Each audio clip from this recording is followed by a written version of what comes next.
This drink, I like it. I know, it's great, right? Another!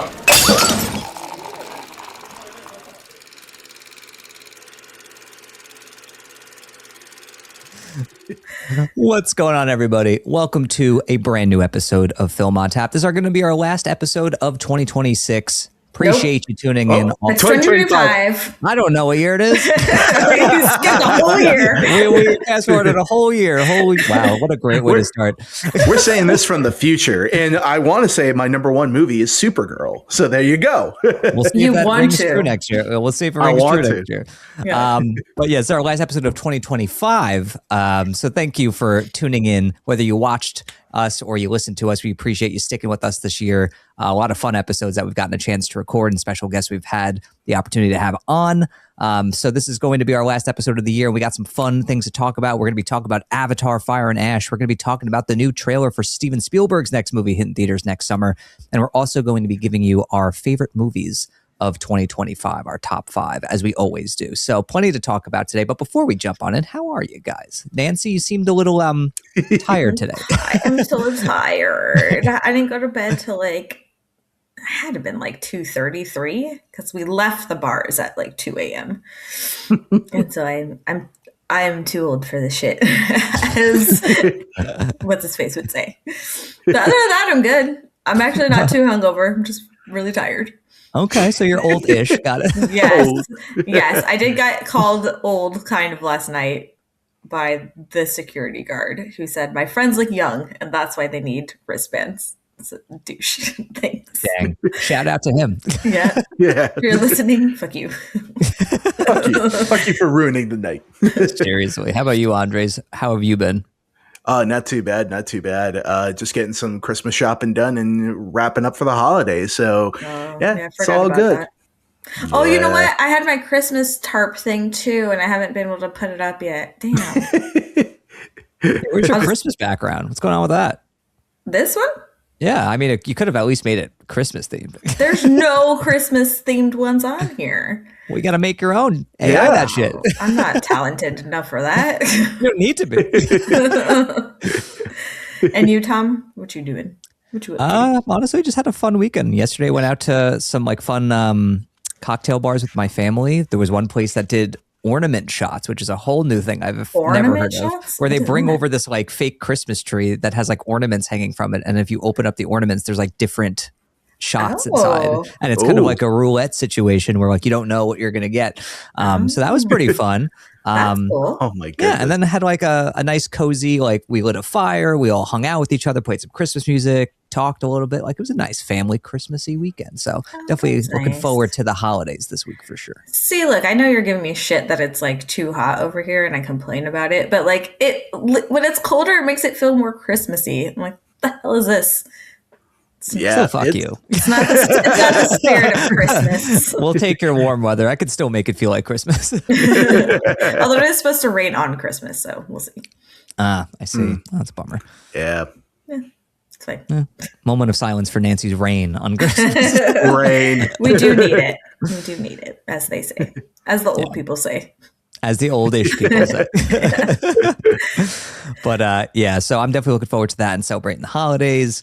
And yeah, I'm excited to kind of close out the year for the show. I'm definitely excited to see what your top 5 was, and even some of the movies maybe you really hated this year. Definitely curious to hear that.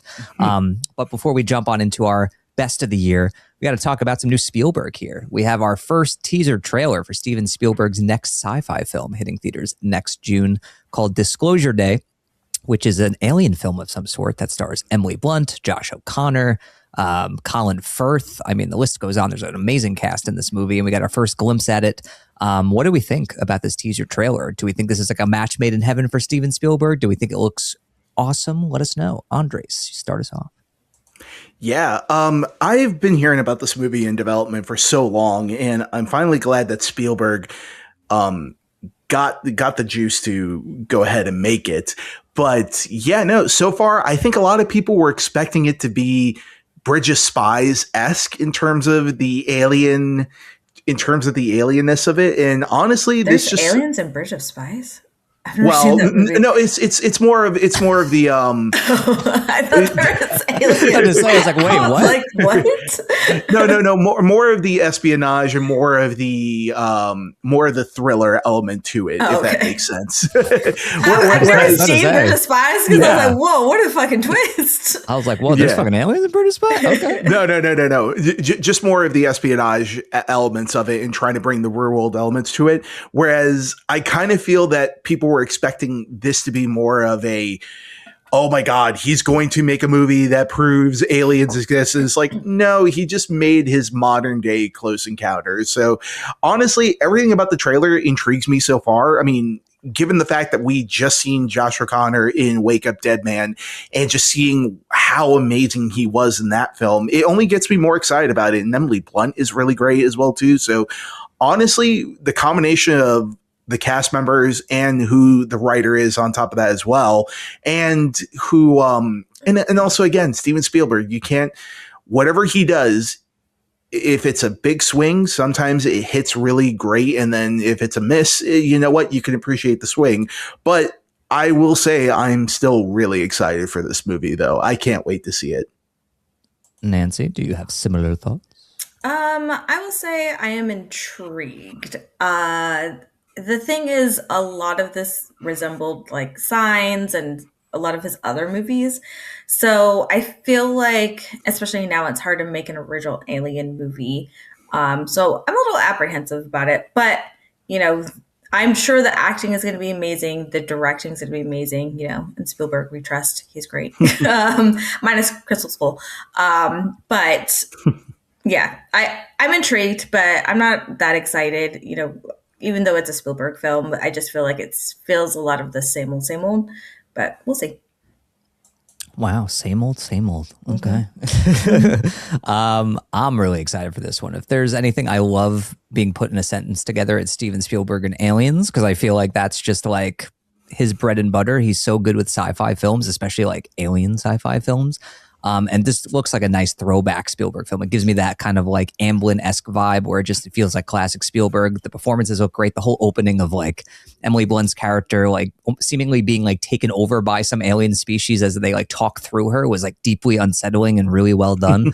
And I think visually it looks like a Spielberg film, stunning and really fun and dynamic. And I just feel like if he's going to do another alien film, I have a feeling, you know, this is not going to be your typical run-of-the-mill alien film. And it's also written by David Koepp, who, when he hits, you know, with a screenplay, is really good.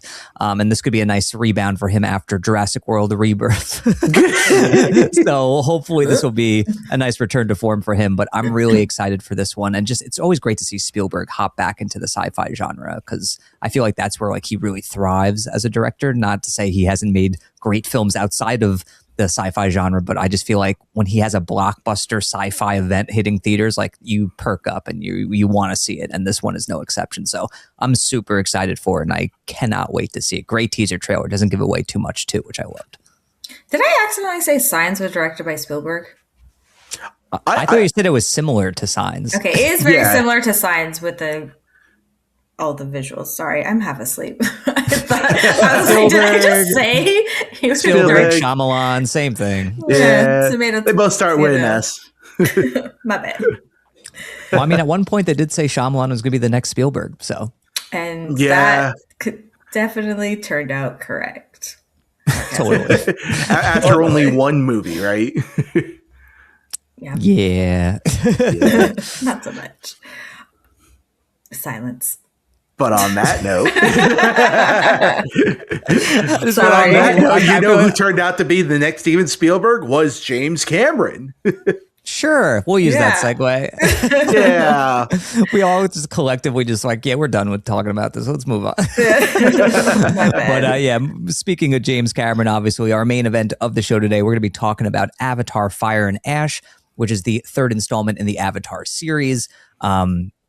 James Cameron has been in Avatar land for years and years now, and this one has still been highly anticipated. We're going to be talking spoilers in this one, obviously, like we always do with our main film. So if you haven't seen the movie, you might want to pause this episode, come on back when you have seen it, or if you just don't care about being spoiled, keep going. You know, we have warned you. So we're going to be talking about our general thoughts first, then we're going to be diving into some more spoiler territory. So generally, Nancy, what did we think about Avatar: Fire and Ash, and what were your kind of thoughts going into this movie after seeing the first two movies?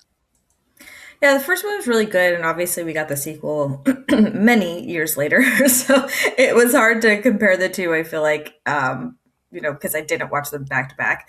The first one is amazing, great. The second one was better than I expected. I did really enjoy it, and I'm always very hesitant when there's a sequel that comes out years later, and so considering it that aspect of it, it was pretty good.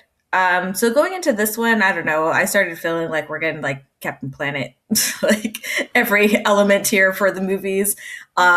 So yeah, I didn't really have a high bar going into watching this movie. I think it was pretty good. Honestly, for me, the plot was all over the place. I feel like we would get one storyline and all of a sudden there's like something else happening, and then we got to worry about this other thing happening. And it just didn't flow well for me, and it was so long, and I felt it. Of course, we're always going to get visually; it's always fantastic, so we can always rely on that. And I feel like maybe we're starting to rely on it a little too much, and maybe we're starting to forget about the story aspect of it. There is a lot of great acting, though. The main villain, I don't remember what her name is, but Barag. She was freaking amazing. I love her as a villain. She's definitely the kind of villain you're like, I can't wait to see when someone kills her, and it's gonna be great. So in that aspect of it, it was good, but overall, it was fine. Okay, overall, it was fine. Andres. Yeah, so I'm a huge Cameron fan. Terminator 2 is still my all-time favorite movie, along with T1, and just the wide range of different genres that Cameron has gone into in the past couple of years. I mean, you look at even something like he went from directing T2 to True Lies, which is just a polar opposite difference in terms of what he's doing in the action genre. But yeah, so I was walking into this one really liking the first one, but also I thought the second one was one of those films that I think I liked it better than the original because of certain visual elements. And also I think the story was a little more confident in its storytelling abilities, personally for me at least. And then going into this one, I had known that Cameron had written 2 and 3 and 4 back to back. So knowing that this was going to tell an ongoing story that is still pretty standalone still had me really intrigued. And walking into this, I was really excited. And coming out of it, I actually really, really enjoyed the movie so much. It was such a great experience seeing on the big screen. I got to go see it in Dolby 3D and in a high frame rate as well, too. And I will say the high frame rate didn't necessarily work 100% of the time, but there were moments where it was really great. And then there were moments where it really stood out, and then moments that really took me out of the movie at points. But overall, as an experience, technically it was different. And I know it is something that they're going to still keep perfecting. So I would like to see where it goes on later on down the line. But in terms of the movie itself, I thought Cameron was a little more confident in terms of his storytelling ability and the fact that we've already established these characters. A whole bunch of the legwork has already been done in all the previous movies. So we can really play around with these older characters. And then also we can give the new characters, like our villainous character, I think I'm pronouncing her name correctly, Varag. Yeah, I think I'm pronouncing it correctly. It's I'm not sure. Varang. So yeah. Is it Avatar: Fire and Ash? Let's see. Yeah. However you pronounce that. I think it's Varang or yeah. Varang. Yeah. There's there we N go. In there. Yeah. Like, here's the thing. Me and Jen, we both played a game right before we saw Fire and Ash, where we rewatched Way of Water, and we were like, okay, what are the kids' names? There's Loak, Neteum, and then I never remember any of their names. Like, is it Took or Duke? Took. Oh, T-U-K. yeah. See, I thought it was like Duke for the longest time. And I was like, oh, shit, you're a girl? Yeah. Yeah. Yeah. The name's very interesting.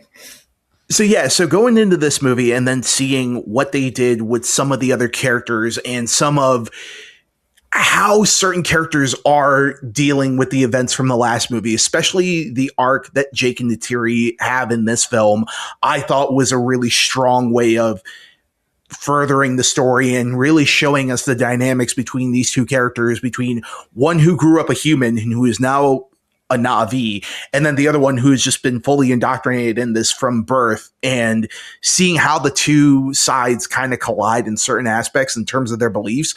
I thought that was really great. And then also, God, how much I hate Courage, but he is such a charismatic and likable villain that you're just like, yeah, I want to see this guy keep coming back over and over again. And the ways they sort of delve into his character in this movie, I thought was really interesting. And oh my goodness, we have a lot to talk about that pairing between Courage and Varong. There we go. So yeah, overall, I really enjoyed this movie quite a bit. Dare I say, I think it might be my favorite Avatar movie out of the bunch. I really enjoyed this one quite a bit. So yeah, I see you. I see you. Yeah, I was really excited going into this one. I always look forward to the theatrical experience of seeing an Avatar movie in theaters because it never disappoints. You know, even if it's not the most amazing movie, just visually, it's always stunning. And you know, I think it just goes without saying, it's just another gorgeous looking film, especially seeing it on the big screen. You know, I saw it in 3D and it looked incredible. I did also see it in high frame rate, which I, like Andres, I have my mixed feelings about it, where I think sometimes it looks really good, but I think a lot of the time it just kind of took me out of the movie because I just don't like how it looks most of the time. But in terms of the story here, I actually like this one a lot more than Way of Water. I feel like this one was just more engaging for me. I felt like the character dynamics were much more fascinating and compelling. I think Quaritch has, I think at this point, kind of justified being back as much as he has. I think what they do with his character in this one is far more compelling than what they do in the second one, which felt like he was just doing the same thing in the first one. While this one, it feels like there's something different happening with his character, especially with his dynamic with Jake, which we'll get into. But, you know, Stephen Lang just continues to be incredible. But I think Una Chaplin as Varang, whatever name, I think she's the standout 100%. I love the look of her character. I think the whole Ash tribe is fascinating. And I think that she's a very compelling villain that I hope that we get to see more of in a possible fourth film if that does get made. But she really just kind of glued me to the screen. I loved her character.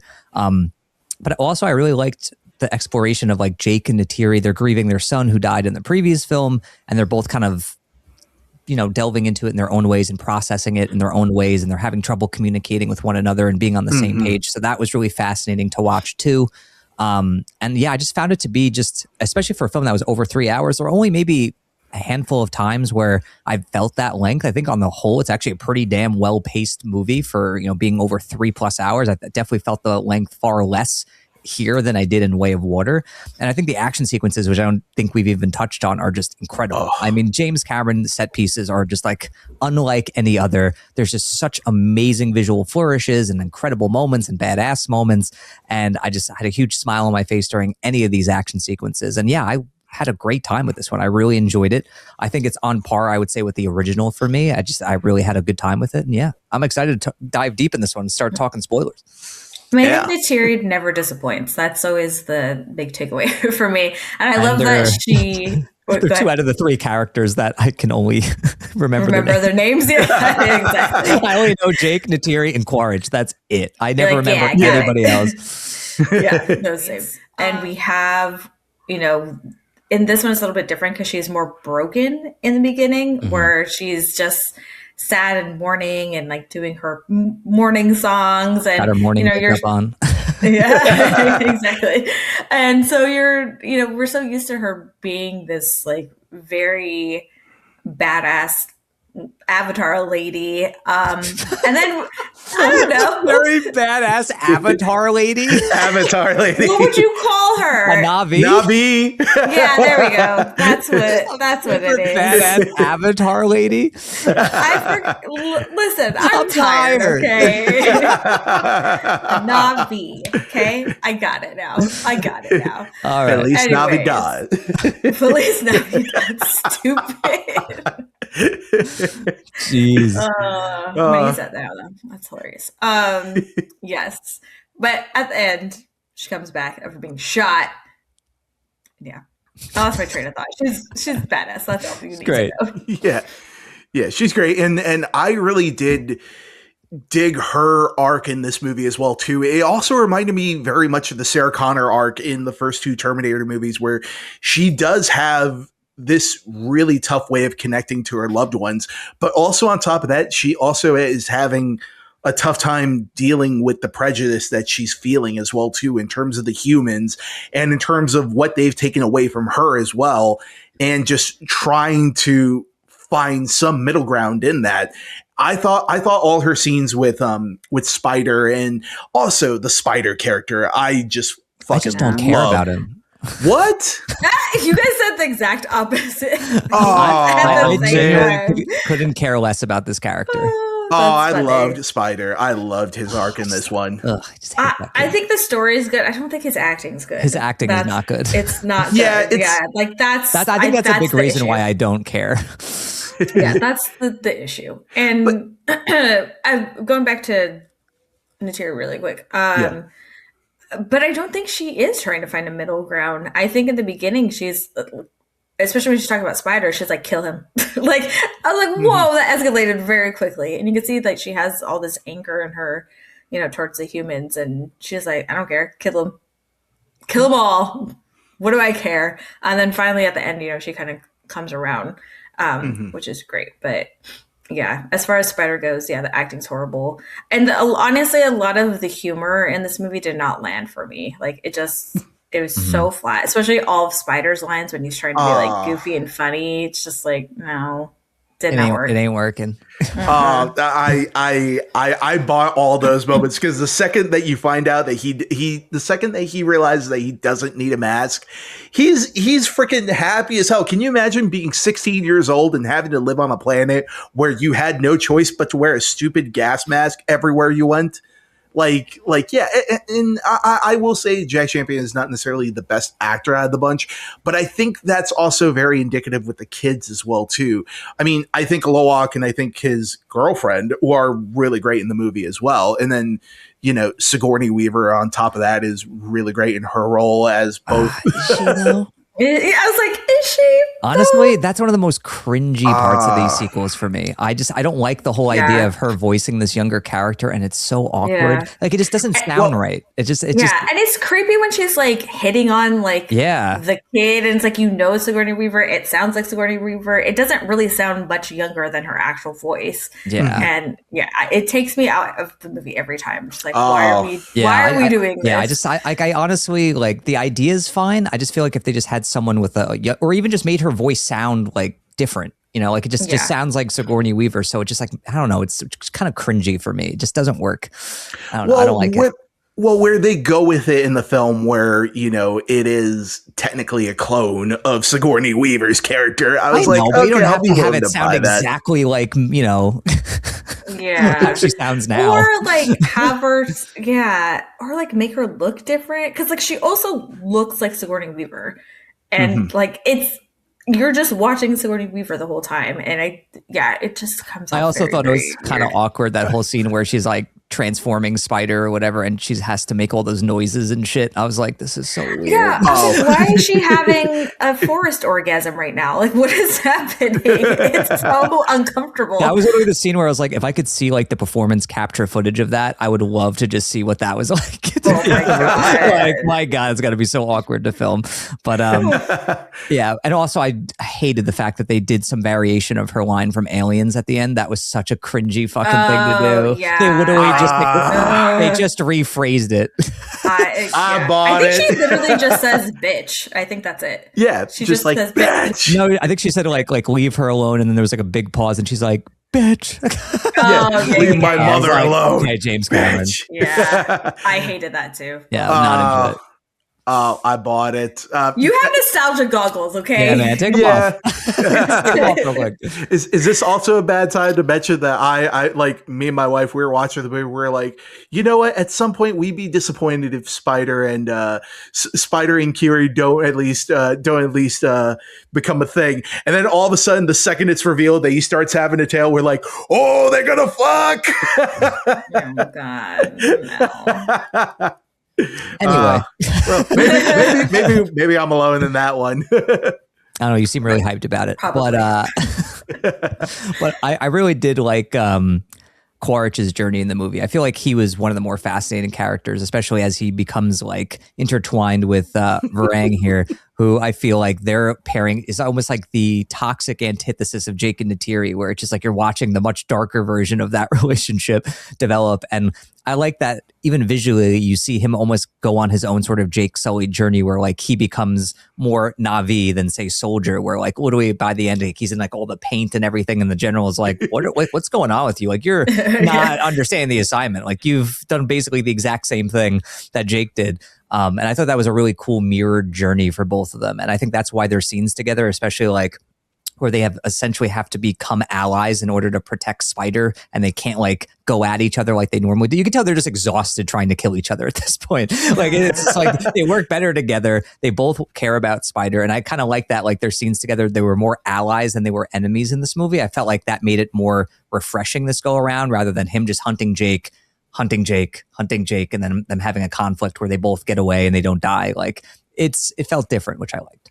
Yeah, I will say the one thing with Quaritch is that I kind of feel that he only has one card to play at the end of every single Avatar movie, and that is, Jake, I have your family. Come out and see me right now. It's like, wait, how many times do we need to pull the same card with Quaritch? I mean, granted, it makes a spectacular climax, but that was just one moment that made me laugh, where it was like, kind of seemed like he only has one move. It's just like kidnap one of Jake's kids and then just be like, hey, Jake, come surrender yourself. Otherwise, we're going to kill him. It's like, okay, are we really going to do this again? I mean, what other move does he have, you know? If it ain't broke, don't fix it. Yeah. And if they ain't broke, hook up with the Ash Woman. That was interesting.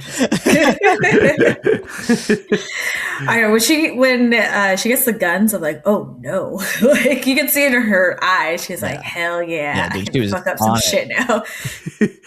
But I mean, talking about the dynamic with the Ash people, I thought that was a really great intro to them as well too, in terms of just the fact that they're sort of the pirates of the Avatar world and of Pandora, and essentially with the element that they are full on anarchists and they just want to watch the world burn. And dude, when they scalped them, I was like, holy shit. I was not expecting that. Yeah, I was just about to say that. I was like, oh God. And then also just seeing what special abilities Varang has as well too, with the tail, and in terms of being able to just get information out of people and sort of bend them to her will. I thought that was a really interesting dynamic as well too. And also we can't go too far in this review without talking about the tent scene in this movie, where all of a sudden Quaritch is just like drugged up and just full of like all this shit, and then she's just like talking to him, and then he's just like, oh, this is trippy. This is weird. Yeah, that was cool. that was wild. But I would say visually that was pretty cool. Like, it was weird. There's like some moments in this movie where like it did kind of feel like a video game cutscene sometimes. Yeah, where I feel like that one in particular, like, I don't know, it felt like I was like watching a cutscene from like a really good looking video game, where it kind of took me out of it a little bit. And then like once we got back to how it normally looks, like, okay, that looks more cinematic. So like there were weird moments that kind of did feel very kind of like video game-esque in this one. Like, not that it like really took me out of it, but they were definitely noticeable. Mm-hmm. Yeah, that one I think felt like a moment in a Call of Duty game or some first person shooter, where it's like, you almost expect to just like turn your head left or right at some point just with a control stick, and then you're like, oh no, this is an actual movie. So yeah. Sorry. Yeah, that's me. I thought you had something. No. Sorry.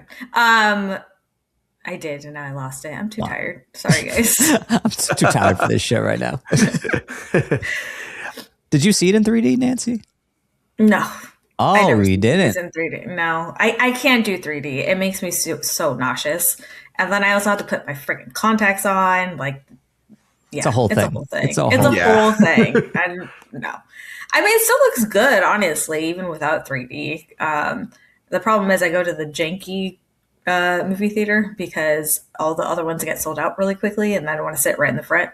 And then, yeah, then the seats are crappy and old, and then my back hurts. Maybe that's why it felt so long. Because my chair was so uncomfortable. Yeah, that'll do it. Yeah. That'll definitely do Yeah. it. But yeah, I mean, I just feel like at this point, the issues I have with this movie are more so like characters I don't care about. Like like I said, I don't care about Spider. I don't really care about Jake's kids. So I feel like anytime it shifted focus to any of them, I kind of just lost interest. And I just like rather it go back to either Jake and Natiri or Quaritch or Varang. Like I just feel like those are so much more compelling characters. Like anytime it focused on them, I was in. But anytime it focused on, the journey to talk to what's the name of the all Icon. Thing. Awa, I think is that the one? Awa? Oh yeah, their god or whatever. Like Oh, that, yeah. like that whole Yeah. journey, and then Yeah, the son's journey that trying to be more independent and whatnot. Like just I don't know. I wasn't invested in those stories the way I want to be. And then anytime, of course, it cuts to the humans and their whole thing. It's like they're just doing the same thing they've been doing since the first film. Now they've built like essentially an entire city somehow. Yeah. Yeah, I mean, I thought that was really interesting in terms of showing us a different industrial look on Pandora as well too, where it's like cool looking. yeah, and it truly showed exactly what the humans plan to do if they were able to breathe air on Pandora, and it's like yeah, they're going to do exactly what they did on Earth.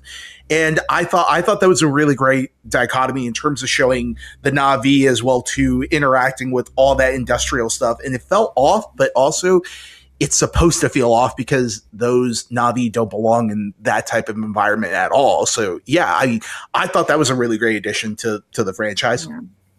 I mean, I feel like I agree a little bit, but it's not that I wasn't invested in those stories.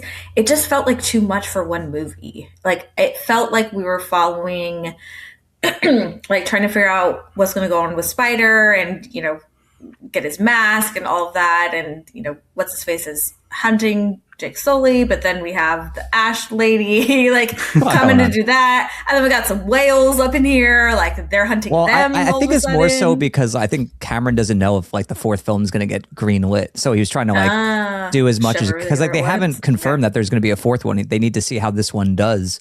Because even though half of the fourth one has been shot. Yeah. So like, it's just, I feel like he was maybe trying to wrap it up as much as he could in this one, even though there are definitely still some dangling threads, obviously. But it does feel like, okay, if they didn't make another one, like, I feel like it's wrapped up enough where like it wouldn't feel like super dissatisfying. But yeah, it does feel a little bit too overstuffed sometimes, even for, a movie that's, over 3 hours. So. Yeah.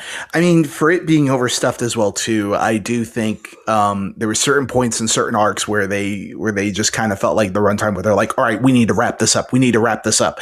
And it felt like there was like 3 climaxes. Yeah. No. It's so much going on. Yeah, no, like 3 back-to-back climaxes. That's kind of what I mean. It was like one huge battle, and then they're like, okay, we got to prepare for the battle. I'm like, didn't we just fucking have the battle?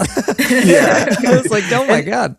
Yeah, no, and there is sort of a formula with this as well too that I kind of feel we've already seen and we've kind of already done before. Granted, I did like how they switched up certain things where they call it AWA and then they're like, oh, we need help from the squid people, which those fucking squids are fucking terrifying as hell. Like, I like that scene. That was so cool. Yeah. Yeah. That's cool.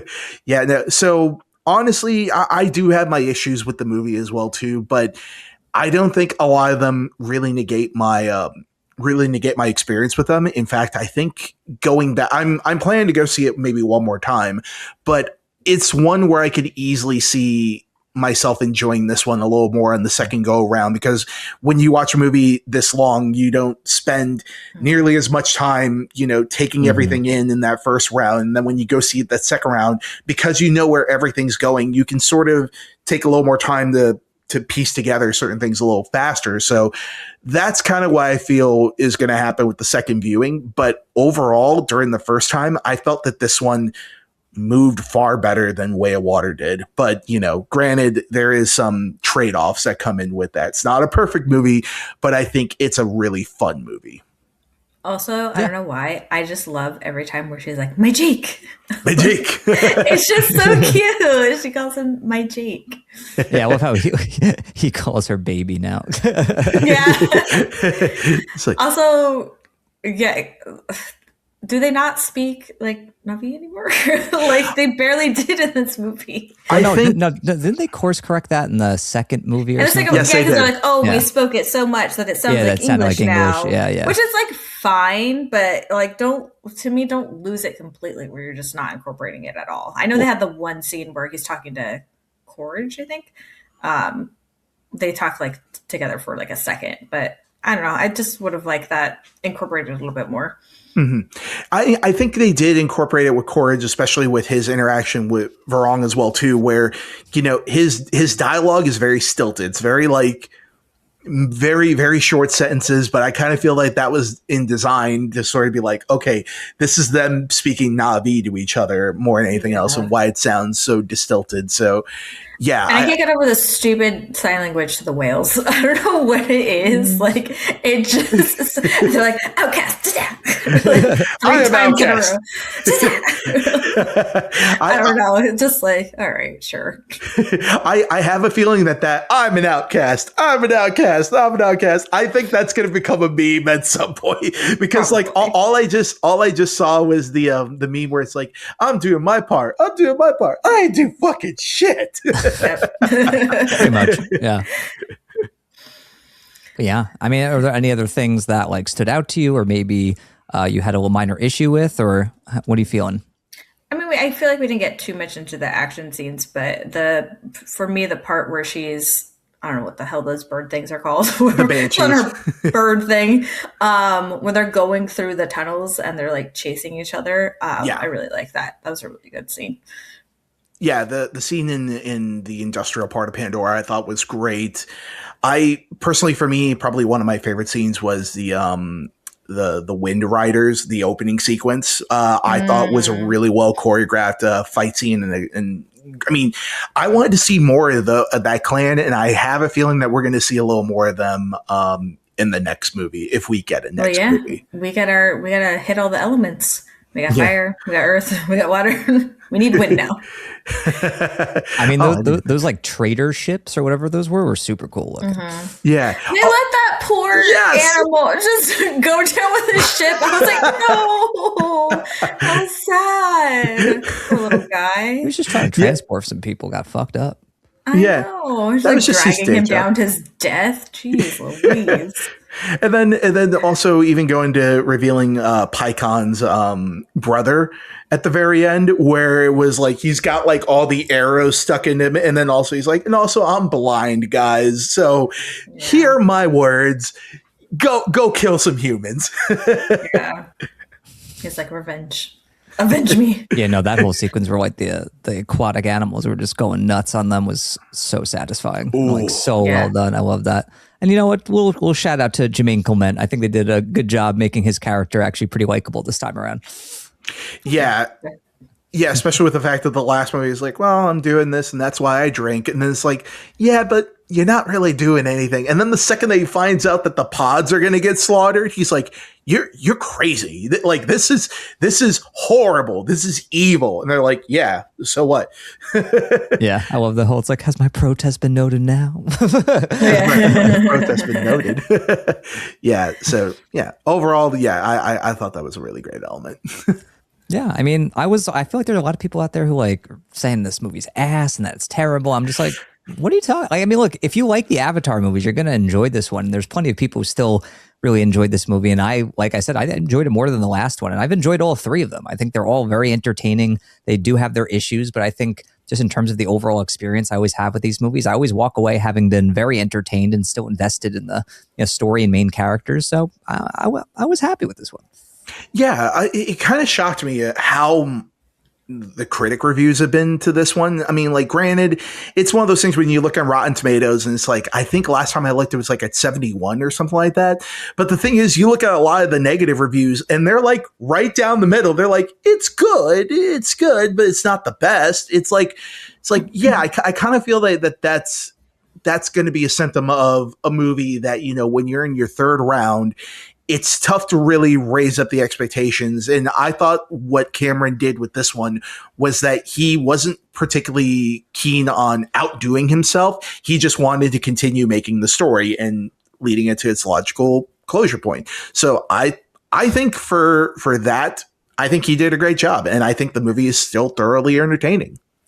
Yeah. I mean, honestly, I feel like audiences have just taken for granted what these movies can do in terms of the visuals. I feel like, oh, well, you know, it just looks like a typical Avatar movie. It's like, do you understand how much work goes into these movies and how incredible it is what you're seeing on screen? Like, sometimes I have to legitimately remind myself what I'm watching isn't real and is like CG generated. Like, there are times where they're interacting with water or they're just in an environment. Even sometimes I'm looking at rocks. I'm like, how does that look so good? I don't understand. Or even just now, the micro expressions that they're able to give, you know, with the performance capture is just incredible, where like you just kind of forget that it's performance capture because it's just so good. I always remind myself of that, because like when I'm watching these movies, it's just like, yes, it looks similar to previous films, but I think he always adds new little things that help make this world feel bigger and more expansive. And he introduces new, you know, animals or creatures or environments. There's always something new to see. And I feel like it always just looks absolutely stunning. So like, I just feel like there's a huge case of taking what the series has done and continues to do for granted. And I'm just not about it. So yeah, I agree with you. You tell him, Tom. I will. I don't think anyone has done live action and CG element blending better than Cameron has. I mean, like, even going as far as to, like, you know, there's a certain technical craft. Spielberg in Jurassic Park. No, but the fully CG, like live action elements in a fully CG world, I think. Oh, I think this one. I see reversing. Yeah. Yeah, like Spielberg did an incredible job in Jurassic Park for sure. But in terms of what this series was asking for, that is a big leap. And the thing is that, like, you know, you take for granted the element of like all the new creatures. And then you take the element that it's like there are human characters interacting with Na'vi characters all throughout this entire movie. Like, it's not just the spider stuff and making us buy into the reality of that world, but also seeing, you know, Corwich interacting with Eddie Falco, which, oh my God, what a bitch she is. Yeah. I think too, like, I can only imagine how it is actually being an actor, having to do all that when you're basically in like a room with motion capture on. They're like, you're not seeing any of this and having to, you know, do some hardcore acting in there. So, you know, for some of them, it works really well, like Cheery, and some of them it does not, like Spider. Yeah. It's mixed results. But if you guys were to give this movie a rating out of 5 pints, what would you give it? You're good. Oh, or me. Sure. We'll do that. It's going right to you. You can go ahead. Nope. Okay. I'm going to give it 3.5. I think it's still visually beautiful. A lot of the acting was really well done. I love the villains in this one. Again, I just feel like there was so much in this and a lot going on that it did make me feel the length of the movie. So I'm going to go 3.5. Okay, 3.5, Andres. Yeah. I mean, always happy to go back to Pandora and see this world on the big screen. And for the third outing, I think Cameron did a great job in terms of expanding the lore and in terms of expanding on the characters that we've already grown to love.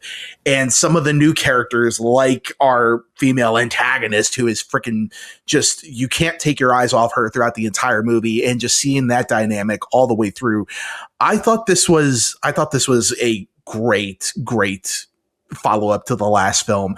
And personally, for me, it's my favorite out of all the 3 Avatar movies. I mean, granted, none of them are perfect, but I think this one has enough elements for it to for it to warrant another story, and also for it to be probably one of the best ones of the series. I mean, in terms of the action, in terms of the story, and in terms of the character dynamics and expanding on so many elements and seeing something new in Pandora, I think this movie gave us so much in spades, and I actually would give it a 4.5 out of 5.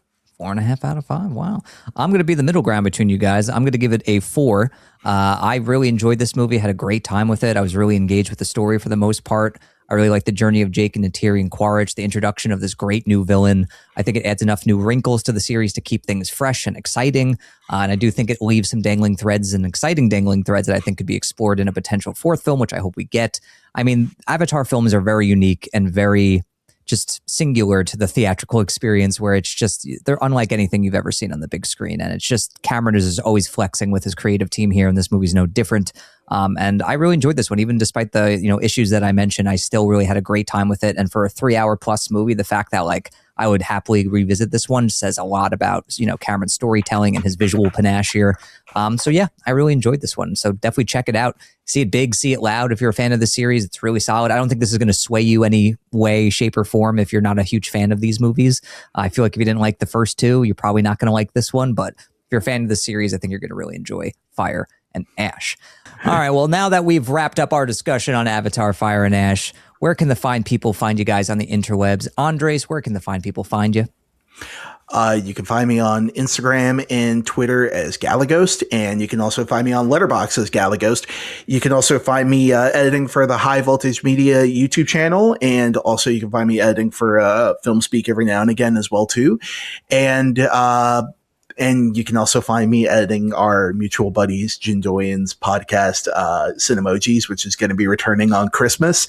Woo! And that is going to be all righty and good. And that's all I can talk about on that front. So there you go. That's where you can find me. All right. Nancy, where can the fine people find you? Well, you can't find my face here, apparently. My stupid ass camera. I apologize. But you can find me on the internet at PL_Bandaid on Twitter and Instagram. And you can find me in the comments here and helping out over on Cinemojis as well. And also go check out, was it Strong Side? Oh man, I should have got the name right. But our buddy Khan, if you like football, he talks about football over there. Great discussion. Not movie related, but also great. That's all. Okay. There you go. And if you guys want to follow me, you can find me on Twitter and Instagram at Tom Chattelbash. You can find me on Letterboxd at T Chattelbash. You can find me on TikTok and Chattelbash Reviews. And you can find me on YouTube if you just search Tom Chattelbash. My weird ass mug will pop on up and you can subscribe to the channel. So that's always fun. But thank you for tuning into another episode of our show. Whether you watched it, listened to it, we appreciate it. Definitely let us know what you thought of Avatar if you saw it, and what you think of the new trailer for Spielberg's next film. Let us know down below. And just thank you for tuning into the show for another year. If you've been sticking around with us this long, we really appreciate it. We love doing the show, and we love doing it for you guys. So appreciate you watching or listening. And then we'll see you in the next year. We'll actually see you in 2026 now. Yeah. We'll actually see you in 2026 now. So thank you for tuning into Film on Tap, where we've got the tap that never runs out. See you in 2026. Bye. Bye.